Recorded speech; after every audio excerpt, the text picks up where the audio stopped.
नमस्कार, सत्यहिंदी.com में आपका स्वागत है। एक नजर अब तक की सुर्खियों पर। भारत में कोरोना संक्रमण के कुल मामले 46,711 हो गए हैं, जबकि मरने वालों की संख्या 1583 हो गई है। इसके अलावा 13,160 लोग ठीक भी हो चुके हैं, जिसके बाद एक्टिव मामले 31,967 हो गए हैं। कोरोना संकट और लॉकडाउन के बीच नोबेल पुरस्कार विजेता अभिजीत बनर्जी ने राहुल गांधी से कहा है कि भारत को अमेरिका की तरह बड़े प्रोत्साहन पैकेज की जरूरत है। हमने अब तक पर्याप्त आर्थिक पैकेज नहीं दिया है।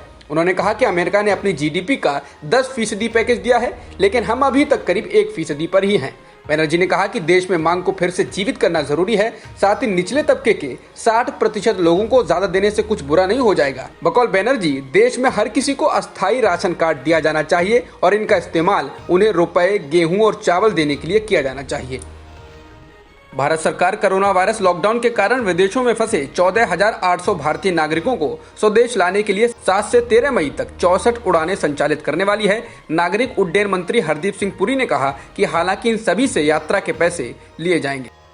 सऊदी अरब में काम कर रहे करीब 26 लाख भारतीयों की नौकरी पर बुरा असर पड़ने वाला है। दरअसल सऊदी अरब अब प्राइवेट सेक्टर की कंपनियों की सैलरी में 40% तक की कटौती करने की इजाजत देने जा रहा है।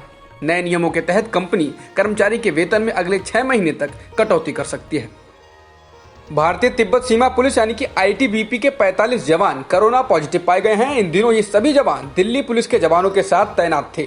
इनमें से 43 जवान 22वीं बटालियन के हैं, जबकि 2 जवान 50वीं बटालियन के हैं। एहतियाती कदम उठाते हुए 167 जवानों को क्वारंटीन किया गया है। इसके अलावा अब तक सीआरपीएफ के 144 जवानों का कोरोना टेस्ट पॉजिटिव आ चुका है। इसमें दिल्ली स्थित सीआरपीएफ की 31वीं बटालियन के 135 जवान भी शामिल हैं।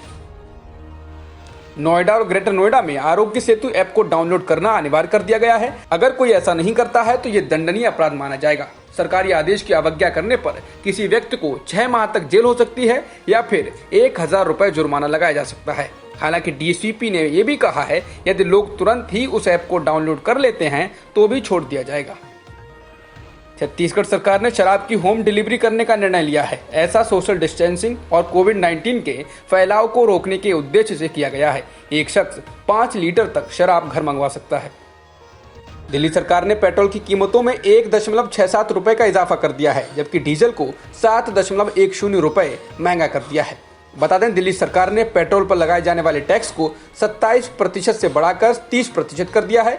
वहीं डीजल पर टैक्स 16.75% से बढ़ाकर 30% कर दिया है। इसकी वजह से प्रदेश में पेट्रोल डीजल की कीमतें बढ़ गई हैं। दिल्ली के एक प्रतिष्ठित स्कूल के एक छात्र को पुलिस ने हिरासत में ले लिया है और उससे पूछताछ कर रही है। इस छात्र ने एक इंस्टाग्राम चैट ग्रुप में अपनी ही क्लास की एक छात्रा के साथ सामूहिक बलात्कार करने की बात की थी।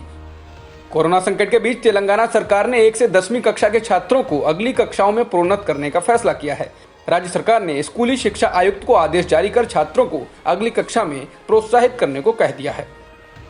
केंद्रीय मानव संसाधन मंत्रालय ने मंगलवार को घोषणा की है कि national eligibility cum entrance test यानी नीट की परीक्षा 26 जुलाई को होगी, जबकि ज्वाइंट एंट्रेंस एग्जाम यानी कि जेईई मेंस की परीक्षा 18 से 23 जुलाई तक होगी। केंद्रीय मानव संसाधन मंत्री रमेश पोखरियाल निशंक ने कहा कि जेईई एडवांस की परीक्षा अगस्त में होगी। देश में कोरोना वायरस के बढ़ते संकट के बीच एक और विमान कंपनी ने अपने कर्मचारियों को बिना वेतन छुट्टी पर भेजने का फैसला किया है। निजी विमानन कंपनी विस्तारा के सीईओ ने कहा है कि मई और जून में कंपनी के वरिष्ठ अधिकारियों को हर महीने 4 दिन तक के बिना वेतन के छुट्टी पर भेजा जाएगा। विस्तारा टाटा ग्रुप और सिंगापुर एयरलाइंस का साझा उपक्रम है। दुनिया में कोरोना वायरस से संक्रमित लोगों की संख्या 36,69,000 से ज्यादा हो गई है, जबकि मरने वालों का आंकड़ा 2,53,000 से ज्यादा हो गया है। इसके अलावा 12,10,000 से ज्यादा लोग ठीक भी हो चुके हैं। अमेरिका में जून तक प्रतिदिन मरने वालों की संख्या 3,000 तक पहुंच सकती है। ट्रंप सरकार की एक आंतरिक रिपोर्ट में ये कहा गया है और इसे न्यूयॉर्क टाइम्स ने छापा है। ये मौजूदा 1750 मौतों से 70% ज्यादा है। आंकड़ों के आधार पर यह भी अनुमान लगाया जा रहा है कि इस महीने के अंत तक प्रतिदिन 2 लाख नए मामले आ सकते हैं। अब ये संख्या 25,000 है। कोरोना वायरस से संक्रमित लोगों की संख्या अमेरिका में 12 लाख को पार कर गई है और 69,000 से ज्यादा लोगों की मौत हो चुकी है। स्पेन में 2,50,000 से ज्यादा लोग संक्रमित हैं तो 25,000 से ज्यादा लोगों की मौत हो चुकी है। इसके अलावा इटली में 2,11,000 से ज्यादा लोग संक्रमण का शिकार हो गए हैं तो अब तक 29,000 से ज्यादा लोगों की इस वायरस से मौत हो चुकी है। अब तक की खबरों में इतना ही। बाकी खबरों के लिए बने रहिए सत्यहिंदी.com के साथ।